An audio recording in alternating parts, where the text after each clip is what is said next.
नमस्कार दोस्तों, मुद्दे की बात में आपका स्वागत है। शंकराचार्य अविमुक्तेश्वरानंद और प्रशासन के बीच विवाद हफ्ते भर से ज्यादा हो चुका है। यूपी के डेप्यूटी सीएम केशव मौर्य रविवार शाम प्रयागराज पहुंचे।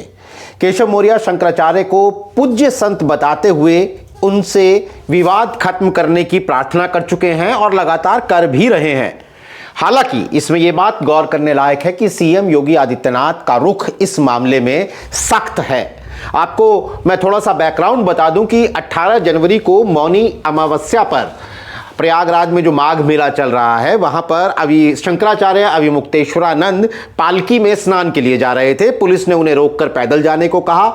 विरोध करने पर उनके शिष्यों के साथ धक्का मुक्की हुई। मामले ने इतना तूल पकड़ा कि शंकराचार्य अपने शिविर के बाहर धरने पर बैठ गए। प्रशासन ने भी सख्त रुख अपनाते हुए उन्हें 2 नोटिस थमा दिए। पहला ये कि आप शंकराचार्य की पदवी कैसे लिख रहे हैं, और दूसरा ये कि हंगामा जो मौनी अमावस्या को हुआ है उससे लेकर आपसे सवाल क्यों ना पूछे जाएं। तब से शंकराचार्य जो हैं वो धरने पर बैठे हैं। अब खास बात यह है कि यह मामला वहीं तक नहीं है, यह मामला सड़क से लेकर सोशल मीडिया और इसके अलावा राजनीतिक गलियारों में जबरदस्त हलचल मचाए हुए है। इस पूरे मामले को समझने के लिए, इसके राजनीतिक मायने जानने के लिए और आगे क्या होगा इसका हिसाब, इसका एनालिसिस करने के लिए हमारे साथ मौजूद हैं हमारे एग्जीक्यूटिव एडिटर कुमार अभिषेक। कुमार, सबसे पहला तो सवाल यह है कि हमने देखा है कि लगभग केशव मौर्य के जो बयान आ रहे हैं और फिर वो प्रयागराज भी चले गए। हालांकि 26 जनवरी को रिपब्लिक डे के उनके कार्यक्रम भी थे, लेकिन वो वहाँ चले गए हैं। मैं आपसे ये जानना चाहता हूँ, ये सवाल हर कोई पूछ रहा है, क्या केशव मौर्य को डैमेज कंट्रोल पर लगा दिया गया है? पहले प्रशासन का सख्त रुख रहा और तमाम चीज़ें जो थी आमने सामने थी। अब केशव मौर्य के बयान और उनका जो रवैया है, क्या वो डैमेज कंट्रोल के लिए उन्हें लगाया गया है? नीरज, देखिए, वो डैमेज कंट्रोल करना तो चाहते हैं, लेकिन क्या सरकार के तरफ से उन्हें हरी झंडी मिली है या सरकार ने उन्हें इसके लिए लगाया है, ये कहना मुश्किल है। और मेरा मानना है कि शायद नहीं। ये जरूर है कि केशव प्रसाद मौर्य 3 बार अपने तरफ से मीडिया में उन्होंने अपनी बात रख दिया, हालांकि उनसे सवाल किया गया था, और तीनों बार पूज्य संत, एक बार तो कल उन्होंने भगवान तक उनको संबोधित किया है, भगवान है। लेकिन ये माना जा रहा है कि संघ परिवार, बीजेपी, इन लोगों की जो एक काम करने का जो इनका तरीका होता है कि कोई एक आदमी सख्त है तो दूसरा थोड़ा सॉफ्ट रहे और उस बीच से कोई रास्ता निकालने की कोशिश करे। तो नंबर 1 और नंबर 2, अगर मुख्यमंत्री योगी आदित्यनाथ सॉफ्ट टफ है, तो केशव प्रसाद मौर्य सॉफ्ट, और सॉफ्ट इसलिए क्योंकि अगर कोई इस बीच का रास्ता निकालना होगा तो शायद केशव प्रसाद मौर्य एक मुफीद व्यक्ति हो सकते हैं। और उसकी वजह भी थी। उसकी वजह ये कि वो खुद बीएचपी से आए हुए, विश्व हिंदू परिषद से लंबे समय तक विश्व हिंदू परिषद में शीर्ष पद पर काम कर चुके हैं। दूसरी बात ये कि साधु संतों के साथ उनके बड़े अलग तरीके के संबंध हैं। लेकिन ये बात मुझे लगता है कि शायद अभी तय हुई नहीं है कि उनको किसी भी तरीके से बीच का रास्ता निकालने के लिए आगे भेजा जाए। ये तय होना है सरकार के स्तर पर, और अगर सरकार कहेगी तभी वो जाएंगे। आप देखें, कल एक खबर चल पड़ी थी और वो शंकराचार्य के कैंप से ही आई थी। उनके जो सबसे खास स्वामी हैं, उनकी तरफ से मीडिया वालों को बताया गया था कि केशव प्रसाद मौर्य आने वाले हैं शाम को मिलने के लिए। लेकिन केशव जी की तरफ से या केशव प्रसाद मौर्य की तरफ से इसका खंडन आ गया कि वो नहीं जा रहे। हालांकि वो प्रयागराज पहुंचे, और खैर प्रयागराज उनका घर भी है, वहीं के रहने वाले हैं एक तरीके से, वहीं उनका वोटर आई का, वहीं के वोटर भी हैं, हमेशा जाते आते रहते हैं। तो ये माना जा रहा था कि उनको एक तरीके का इंटरलोक्यूटर कह लीजिए, बीच का कोई रास्ता निकालने वाला कह लीजिए, मध्यस्थ कह लीजिए, उनका इस्तेमाल हो सकता है। लेकिन क्या सरकार उनका इस्तेमाल कर सकती है, क्या सरकार चाहती है, ये अभी भी सवाल बना हुआ है। मेरा मानना है कि अभी तक सरकार ने उनको काम पर लगाया नहीं है। ये जरूर है कि जो दूसरे संगठन हैं वो हो सकता है कि अपनी तरफ से, चूंकि वो वीएचपी के नेता रह चुके हैं, तो हो सकता है कि इन्होंने अपने तरफ से जितनी अपील करनी थी इन्होंने कर दी है, जितनी बातें कहनी थी कह दी है। इन्होंने शंकराचार्य से भी अपील कर दी है कि भाई समाधान की तरफ चलिए, इसको खत्म करिए। लेकिन सरकार ने अगर कहा होता तो ये मामला अब तक खत्म हो गया होता और वो चले गए होते, भेज दिए गए होते। लेकिन मुझे लगता है कि कहीं ना कहीं ये मामला अभी अटका हुआ है और दोनों तरफ से, जिसे कहते हैं ना, पेशेंस को एक तरीके से दोनों तरफ से टेस्ट किया जा रहा है। मेरा मानना है कि अभी तक जितनी चीजें हुई हैं वो एक वीएचपी के नेता या हिंदूवादी नेता या साधु संतों के साथ अच्छे संबंध रखने की वजह से उन्होंने अपनी बातें कही हैं। अगर सरकार लगाएगी तो जाएंगे, नहीं लगाएगी तो नहीं जाएंगे। वो सरकार के हिस्से हैं, नंबर 2 हैं, इसलिए उनको भी इंतजार ही करना होगा कि वो जाए या नहीं जाए। बिल्कुल बिल्कुल सही बात है। हालांकि शंकराचार्य ने भी केशव प्रसाद मौर्य की बड़े खुले दिल से तारीफ की है, बल्कि उन्होंने तो यहां तक आरोप लगा दिया कि उन्हें इस बात की डांट पड़ रही है कि वो मुझे क्यों अप्रोच कर रहे हैं। राजनीतिक गलियारों में इस बात की चर्चा है, जो आपने भी बात कही, लेकिन मैं उसको फिर भी रिटेरिएट कर रहा हूं कि सीएम योगी आदित्यनाथ सख्त हैं, डेप्यूटी सीएम सॉफ्ट हैं। क्या ये कैरेट एंड स्टिक पॉलिसी है सरकार की तरफ से, या कुल मिलाकर बीजेपी की तरफ से, सरकार की तरफ से ना सही, क्या ये कैरेट एंड स्टिक पॉलिसी है? कुल मिलाकर इसके क्या राजनीतिक मायने हम देखें? देखिए, मुझे लगता है कि अगर केशव मौर्य को इस पूरे मामले में मध्यस्थता करनी है तो उनको सरकार की तरफ से गो अहेड लेना होगा, तभी वो करेंगे। वो एक बीजेपी नेता के तौर पर और हिंदूवादी नेता के तौर पर इस मामले में वो मध्यस्थता नहीं कर सकते जब तक मुख्यमंत्री की तरफ से सीधे सीधे, अगर सीएम की तरफ से उन्हें ग्रीन सिग्नल नहीं होगा, वो इस मामले में मध्यस्थता नहीं कर पाएंगे। अपना इन्फ्लुएंस जहां तक इस्तेमाल करना है, अपना जो बीएचपी नेता या हिंदूवादी नेता या हिंदू इकोसिस्टम, आप जो कह लीजिए, उनकी तरफ से अगर उनको अपना कुछ इन्फ्लुएंस इस्तेमाल करना है तो वो तो उन्होंने कर दिया पिछले कुछ दिनों में। जब मुख्यमंत्री सख्त थे तो इन्होंने अपना सॉफ्ट अप्रोच रखा। जब वहां पर उनको नोटिस दिए जा रहे थे तब उनको उनके पूज्य शंकराचार्य के चरणों में प्रणाम भेज रहे थे, सब कुछ कर रहे थे। तो ये माना जा रहा था कि हो सकता है कि एक ट्रैक टू डिप्लोमेसी चल रही हो जिसमें सरकार सख्त रहेगी, केशव प्रसाद मौर्य अपनी तरफ से जो कोशिश करते हैं करें, अगर इस पे मान गए तो ठीक है। लेकिन मुझे लगता है कि शंकराचार्य का जो कैंप है उसने भी समझ लिया है कि ये लड़ाई सरकार से है और सरकार को ही इसमें आगे आना होगा। और अगर सरकार की तरफ से अगर वो आएंगे तो मैंडेट के साथ आएंगे। ऐसे मिलना मिलाना अलग बात है, लेकिन मुझे नहीं लगता कि इस वक्त कोई केशव मौर्य उनसे जाकर के किसी भी तरीके का मैसेज देना चाहेंगे। दूसरी बात, इस मुद्दे पर जब तक, मैं फिर कह रहा हूं, जब तक मुख्यमंत्री की तरफ से ग्रीन सिग्नल नहीं होगा तब तक केशव प्रसाद मौर्य मध्यस्थता सीधे सीधे नहीं कर पाएंगे। जो कर पाएंगे वो कर रहे हैं कि भाई किसी भी तरीके से इसका समाधान निकालिए, आप स्नान करिए, आप अपने समाधान की तरफ बढ़िए और आप स्नान कर करके आप कैंप में आइए। तो ये एक जो दूसरी कोशिश है कि किसी भी तरीके से सॉफ्ट रख करके इस मामले को हल किया जाए, वो तो चल रहा है। लेकिन अगर इस मामले को देखा जाए तो इसमें केशव प्रसाद मौर्य का मामला बाद में आता है। ये बनाम शंकराचार्य और सीधे सरकार या मुख्यमंत्री के बीच में है। इन दोनों के बीच में अगर कहीं कोई कड़ी जुड़ती है इस बातचीत किसी समाधान की, तब ये मामला हो सकता है। अब अगर सरकार की बात है तो सरकार मुख्यमंत्री के निर्देश पर या इशारे पर प्रशासन भी इस मामले को आगे बढ़ करके कर सकता है। लेकिन मुझे नहीं लगता है कि अभी तक कहीं कोई ग्रीन सिग्नल मिला है। ये टेस्ट ऑफ पेशेंस है, जैसा मैं कह रहा हूं। अब ये देखिए कि 1-2 दिन में भी होता क्या है, क्योंकि कहा यह जा रहा है कि 2 दिन नहीं, कहा अब इसमें वक्त बचा है और अगर 2 दिन में नहीं हुआ तो बिना स्नान किए उनको लौटना पड़ सकता है या वो लौटेंगे।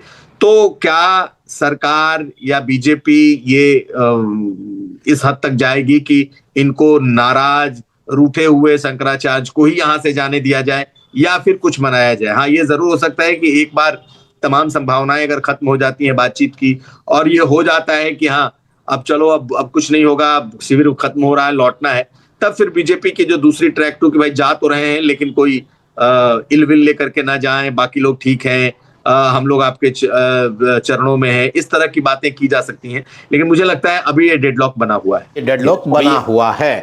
इस बीच हम देख रहे हैं कि अखिलेश यादव जो हैं वो लगातार इसमें सक्रिय हैं। कभी उनके सोशल मीडिया पोस्ट आते हैं, कभी उनके नेता वहां मिलने चले जाते हैं।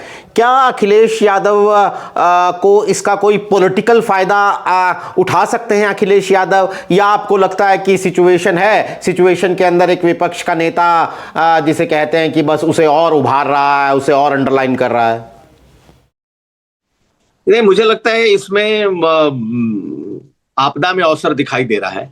और वो आपदा में अवसर ये है कि यूं तो पूरा का पूरा अगर आप देखें तो हिंदुत्व के नाम पर, हिंदू इकोसिस्टम के नाम पर ये सब एक साथ होते हैं। लेकिन ये एक ऐसा मुद्दा उठ गया है जिसमें बहुत सारे हिंदुओं की भी नाराजगी है। बहुत सारे ऐसे लोग हैं जो बेशक शंकराचार्य की बातों से सहमत नहीं भी हों, उनके एक्ट से सहमत नहीं भी हों, तो भी उन्हें लगता है कि अरे एक पीठ के शंकराचार्य तो है ही हैं, इनके साथ इस तरीके से क्यों हो रहा है।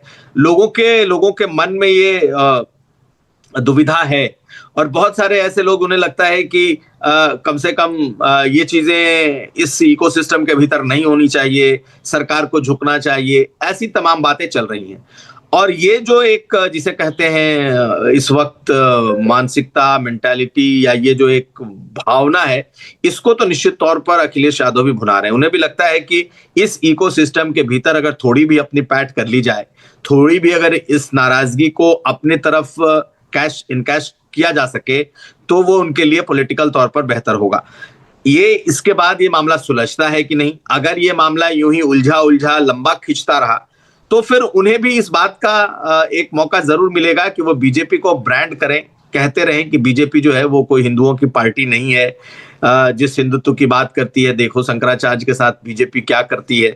तो शंकराचार्यों के साथ जिसे कह सकते हैं कि पहले भी अभद्रता का इतिहास रहा है साउथ में भी, और उसके इम्पैक्ट बहुत लंबे समय तक दिखाई भी दिए हैं सियासत पर, पॉलिटिक्स पर। तो बीजेपी का एक बहुत बड़ा धड़ा है जो चाहता है कि हर तरीके से ये मामला पटाक्षेप इसका हो, ये मामला खत्म हो। लेकिन अगर ये लंबा खिंच रहा है तो विपक्ष को बड़ा मौका मिल रहा है इस पूरे मामले में बहती गंगा में हाथ धोने के लिए। यूं कह लीजिए कि इस मामले को उठा करके जिसे कहते हैं ना, मियाँ की जूती मियाँ के से, जो ये कहावत है, बीजेपी को ही उसको घेरने के लिए कि भाई आप शंकराचार्य के साथ ठीक से नहीं पेश आ सके, शंकराचार्य को आप नहीं बना सके, आप हिंदुत्व के लंबरदार नहीं हो सकते, आप हिंदुओं के विरोधी हैं। तो ये मौका तो अखिलेश यादव को अभी है और उसको वो पूरी तरीके से इनकैश करते हुए दिखाई भी दे रहे हैं। सिर्फ अखिलेश ही नहीं, आप देख लीजिए तो कांग्रेस पार्टी भी इस मुद्दे को बिल्कुल स्तर पर खूब उठा रही है। तो अब देखना है कि इससे कैसे निपटते हैं। लेकिन शंकराचार्य का भी, इनका भी अगर इतिहास देखें तो ये विरोध के लिए ही जाने जाते हैं। अगर आप काशी में देखें, जब काशी कॉरिडोर बन रहा था तो सबसे कोई मुखर था तो यही थे। और चाहे वो गंगा सफाई को लेकर के अखिलेश से इनके, इवन राम मंदिर के वक्त भी इन्होंने कहा था ये मुहूर्त सही नहीं है वगैरह। बिल्कुल, तो ये हमेशा से भाजपा विरोध की भावना से दिखाई देते रहे। हालांकि बहुत सारे लोगों को इनकी बातों में भी तर्क दम नजर आता है और इनकी बातों को हमेशा कांग्रेस पार्टी या विपक्ष के लोग पिक भी करते रहे हैं, उठाते भी रहे हैं इनके मुद्दों को, इनको अपने साथ जोड़ते भी रहे हैं। तो शंकराचार्य को अगर योगी के विरोध को या बीजेपी का विरोध देखें तो ये कोई नया, ये माघ मेला का विरोध नहीं है।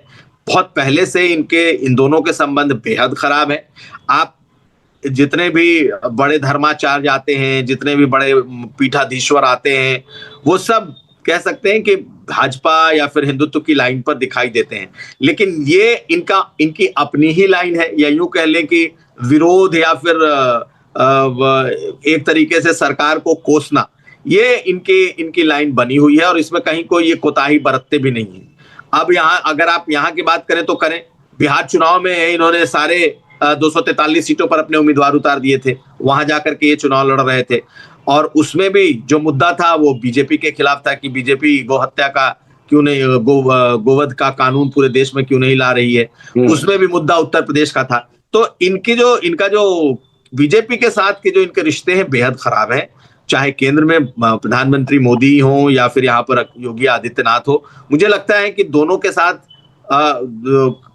इनके जो रिश्ते हैं वो बेहद खराब है इस समय।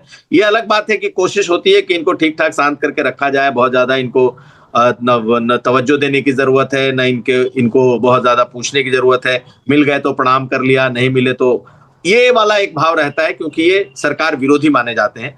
तो मुझे लगता है कि अखिलेश यादव को फायदा है इसमें, इनके मुद्दे को उठाने में, और वो उठा भी रहे हैं। हालांकि शंकराचार्य की जो पदवी है वो बहुत बड़ी पदवी है और उस तरह से बहुत महत्वपूर्ण हो जाते हैं। सवालों के घेरे में है। हाँ, ये भी उतना ही फैक्ट है। जी। एक बात और कि क्या आपने चूंकि जिक्र किया विश्व हिंदू परिषद, आरएसएस, हिंदू महासभा, क्या इन संगठनों में कोई हलचल है इस मुद्दे को लेकर, या यहां भी वेट एंड वॉच ही हो रहा है? देखिए, हलचल तो होगी और हलचल कुछ है भी, लेकिन हलचल का कर क्या सकते हैं, क्योंकि ये लड़ाई तो सरकार की है ना।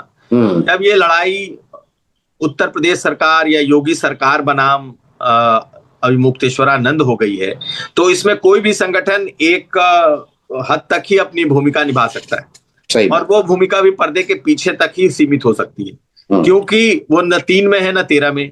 ये संगठन किसी भी तरीके से न तो शंकराचार्य को इस वक्त इन्फ्लुएंस कर पा रहे हैं, और ना ही ऐसे लोग सरकार को इन्फ्लुएंस कर पा रहे हैं। जब दोनों को ये लोग इन्फ्लुएंस कर लें, या फिर ये बात इतनी बढ़ जाए कि अब नीचे से आवाज आने लगे कि सरकार को अब इस मामले में हर हाल में सॉल्व करना ही होगा, तभी हमारी जान बचेगी, तब जाकर के कोई बात निकलेगी। मुझे नहीं लगता कि अभी कोई ऐसा वॉइस नीचे से आ रहा है। एक बहुत बड़ा समाज, एक बहुत बड़ा तबका है, बहुत बड़ा साधुओं में, संतों में, पीठाधीश्वरों में, यहाँ तक कि शंकराचार्यों में भी है, जो कि इनके खिलाफ है। बेशक इनके खिलाफ खुल के कोई ना बोले, लेकिन बहुत बड़ी तादाद है जो कि अविमुक्तेश्वरानंद के खिलाफ है। और आप देखेंगे तो वो बहुत सारे लोग बोल भी रहे हैं, जो नहीं भी बोल रहे हैं वो भी इनके समर्थन में है, ऐसा नहीं दिखता। इनके समर्थन के लोग बहुत कम दिखाई देते हैं। हाँ, ये बात है कि वो बोलना नहीं चाहते, लेकिन अब देखना यह है कि जो संगठन है, मुझे लगता है कि जो केशव मौर्य ने जो बातें कही 2-3 दिन पहले कि भाई उनके चरणों में प्रणाम भेजा, उन्हें कहा कि भाई इनको खत्म करना चाहिए, या कल भी उन्होंने ये बातें कही, तो ये वही वॉइस है जो इस इकोसिस्टम के भीतर है, जो चाहते हैं कि किसी भी तरीके से खत्म हो। तो उस इकोसिस्टम के या उन लोगों के प्रतिनिधि के तौर पर उनके इस बयान को देखा जा सकता है, कोशिशें देखी जा सकती हैं। लेकिन मुझे लग रहा है कि 2-3 दिनों के इस हलचल के बावजूद, इस कोशिश के बावजूद इसका कोई नतीजा निकला नहीं है। ये जब तक ग्रीन सिग्नल टॉप से नहीं आएगा, तब तक इसका नतीजा सीधे तौर पर नहीं निकल रहा है। सरकार क्या चाहती है, क्या टकराव बना रहना चाहिए ये चाहती है, या फिर उन्हें लगता है कि अपने आप ये मामला कुछ दिनों में खत्म हो जाएगा, बहुत ज्यादा तवज्जो देने की जरूरत नहीं है, और शंकराचार्य को आज बेशक मना लिया जाए लेकिन कल जाकर के फिर वो वही बोलेंगे, बाहर जाएंगे तो हमेशा ऐसे ही इंटरव्यूज देंगे, हमेशा सरकार को ही कोसेंगे। तो सरकार ने भी शायद इसको वक्त पर छोड़ दिया है, जो मुझे लगता है, और बहुत ज्यादा उन्हें मनाने की कोशिश मुझे तो अभी नहीं दिखाई दे रही। तो फिर ये एक सवाल, हालांकि आपने जो बातें कही हैं वो भी इस सवाल का जवाब है, लेकिन फिर भी एक सवाल ये तो बना हुआ है कि आखिर ये मामला सुलझेगा कैसे। मैं क्यों ले रहा हूं केशव मौर्य के बयान से कि उन्होंने ये कहा कि जिन लोगों ने अनादर किया है शंकराचार्य का, उनके उस मामले पर जांच होगी और उनके खिलाफ कार्रवाई होगी। यानी प्रशासन बीच में है, मेला प्रशासन तो बीच में है ना, जिनसे माफी मंगवाई जा सकती है, जिनके ऊपर कोई एक्शन लिया जा सकता है, या कोई इस तरह से बीच का रास्ता निकाला जा सकता है। ये मैंने एक सिचुएशन दिया। आपको क्या लगता है कि मामला सुलझेगा कैसे? माफी मांगना सरकार की तरफ से आसान नहीं है, शंकराचार्य बिना मान मुनव्वल के उठ जाएं ये भी आसान नहीं है। कैसे आपको ये मामला सुलझता हुआ नजर आ रहा है आखिर? देखिए, अभी तो मुझे सीधा देखें तो मुझे कोई ऐसी बात दिखाई नहीं दे रही सुबुगाहट की ये मामला किसी भी तरीके से बहुत सुखद अंत की तरफ बढ़ रहा हो। मैं अभी इस चीज को मुझे नहीं दिखाई दे रहा है।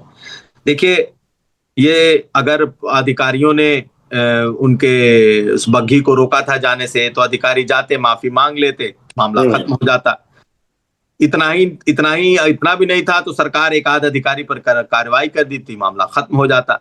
लेकिन ये चीजें नहीं हुई, ना तो उन पर कोई कार्रवाई हुई, ना ही उन्होंने जाकर के माफी मांगी, उल्टे एक के बाद एक नोटिस चले गए।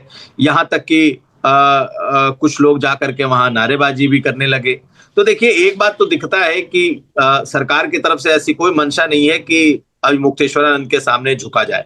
ठीक है, वो सरकार झुकती हुई नहीं दिखाई दे रही है, ना ही उन्हें ये लगता है कि झुकने का कोई फायदा होगा। झुकने का फायदा तब होता है कि चलो सरकार एक बार जाकर के बोल आई, फिर मुक्तेश्वरानंद से संबंध अच्छे हो गए और ये कम से कम सरकार की बखिया बेवजह नहीं उधेड़ेंगे। लेकिन शंकराचार्य अभी मुक्तेश्वरानंद के अगर मिजाज को देखें तो वो बगावती मिजाज के शुरू से ही हैं और हमेशा सरकार के खिलाफ ही बोलते रहते हैं। तो ये मामला सुलझ जाएगा तो भी वो रुकने वाले हैं नहीं। तो मुझे नहीं लगता कि अभी इसका कोई हल सीधे तौर पर अचानक से कुछ आ जाए, निकल जाए कि भाई जाइए अब खत्म करिए, 2 दिन का मेला बचा है, अब इनको किसी भी तरीके से बनाओ ना करके माफी मांग करके आप इस मामले को खत्म करिए। ये एक तरीका हो सकता है, जो हो सकता है कि हमें 1-2 दिन में आने वाले समय में दिख जाए। लेकिन अब ये भी नहीं होगा। मुझे ये भी उम्मीद है कि अब मुक्तेश्वरानंद इस स्तर पर भी नहीं मानेंगे कि 2 अधिकारी गए और उन्होंने जाकर के माफी मांग ली। मुझे लगता है कि अगर कोई पॉलिटिकल इंटरवेंशन होगा तभी शायद इस मामले में कोई बात बनेगी, नहीं तो सरकार इस मामले को हो सकता है कि वक्त पर छोड़ दे कि ठीक है जो होगा देखा जाएगा, आगे हम करेंगे। लेकिन एक बज़ चारों तरफ बना है, एक बातें निकल कर आ रही हैं कि भाई माघ मेले में इस तरीके, अच्छा माघ मेले की बात करें तो मुख्यमंत्री को लगता है या योगी सरकार को ये लगता है कि पूरे माघ मेले का इन्होंने सत्यानाश कर दिया, इन्होंने विघ्न डाल दिया। इनकी वजह से माघ मेले के बड़े बड़े जो स्नान हैं वो उस पूरे कंट्रोवर्सी के बीच में दब गए। किसी स्नान के बारे में चर्चा नहीं की और पूरा माघ मेला सिर्फ और सिर्फ अब मुक्तेश्वरानंद बनाम सरकार के बीच में फंस करके रह गया। तो सरकार को इस बात का भी कहीं ना कहीं मलाल है, गुस्सा है।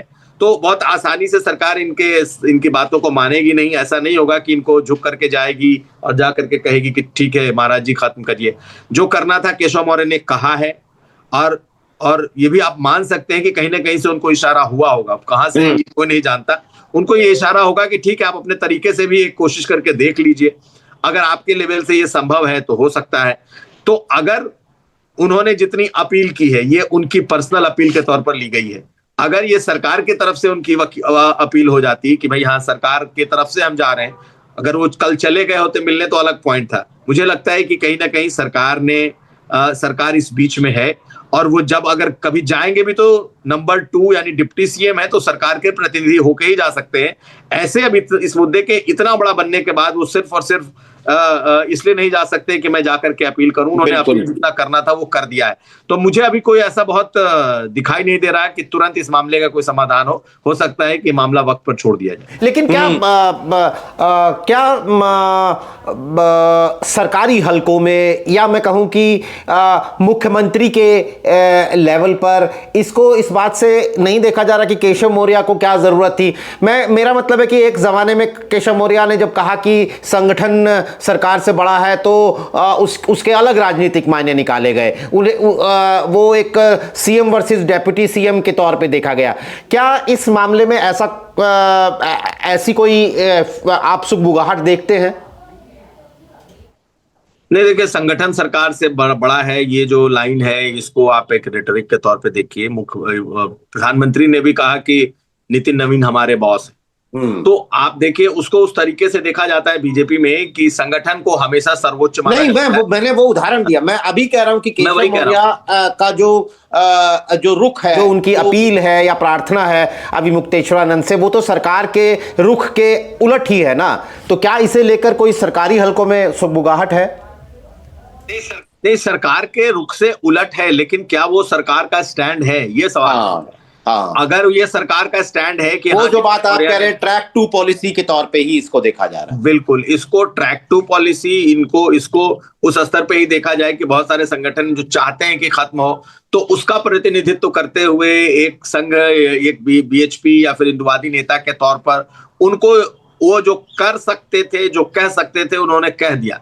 वो जो करना था उन्होंने कर दिया। लेकिन इसके ऊपर अगर वो कुछ करेंगे तो अब वो सरकार की बात होगी कि अब वो मिलने जाएंगे तो वो सरकार के डिप्टी सीएम के तौर पर जाएंगे, यानी कि उनके पास कोई ना कोई मैंडेट होगा इसको खत्म करने का। बिना किसी मैंडेट के वो बातें कह सकते हैं, अपील कर सकते हैं, लेकिन मुझे नहीं लग रहा कि ये मुलाकात अब होगी। अगर कोई भी मुलाकात आगे होती है तो वो सरकार के मैंडेट के साथ ही होगी और तभी ये माना जाएगा कि कोई दोनों तरफ से एक संवाद शुरू हुआ है और ये मामले को खत्म करने पर विचार चल रहा है। लेकिन हाँ, केशव मौर्य ने जो बातें कही वो उन्होंने अपने स्तर से कही होंगी या फिर उनसे ये कहा गया होगा कि आप अपने स्तर से इसको सॉल्व करने की कोशिश करिए, आप भी इसी इकोसिस्टम के हैं।